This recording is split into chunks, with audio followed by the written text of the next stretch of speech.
అల్లు అర్జున్ అన్ననైతే ఇవాళ పోలీసులైతే అరెస్ట్ చేశారు భయ్య. నాకైతే చాలా బాధగా ఉంది అల్లు అర్జున్ అన్నని ఇలా పోలీస్ స్టేషన్‌కి అయితే తీసుకుపోతుంటే.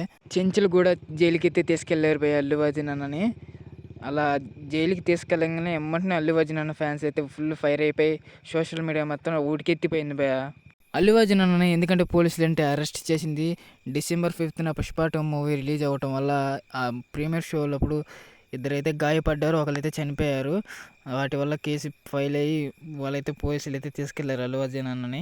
అల్లు అర్జున్ అన్నని పోలీసులు తీసుకుపోతుంటే నాకైతే చాలా బాధగా ఉంది భయ్య అసలు. అరెస్ట్ చేయంగానే ఎమ్మటనే మెగా ఫ్యామిలీ నుంచి చిరంజీవి గారు రంగంలోకి అయితే దిగారు భయ్య. ఫ్యామిలీలో ఎన్ని గొడవలున్నా ఇలాంటప్పుడే కలవాలా. అలాగా చిరంజీవి గారు అయితే వచ్చారు ఎమ్మటనే అల్లు అర్జున్ అన్నని బయటికి తీసుకురావడానికి. చిరంజీవి గారు అలా రాగానే సినీ ఇండస్ట్రీ మొత్తం అయితే వచ్చేసింది భయ్య అల్లు అర్జున్ అన్నని ఎలాగైనా బయటికి తీసుకురావాలని. ఎట్టాగైతేనో అల్లు అర్జున్ అన్నకైతే బెయిల్ అయితే వచ్చేసింది భయ్య. అల్లు అర్జున్ అన్న ఫ్యాన్స్ అయితే ఇంకా పండగ చేసుకుంటున్నారు. ఖుషి అయిపోయారు అల్లు అర్జున్ అన్న ఫ్యాన్స్ అయితే. ఈ కేసు మీద మీ ఒపీనియన్ ఏంటో కామెంట్ చేయండి.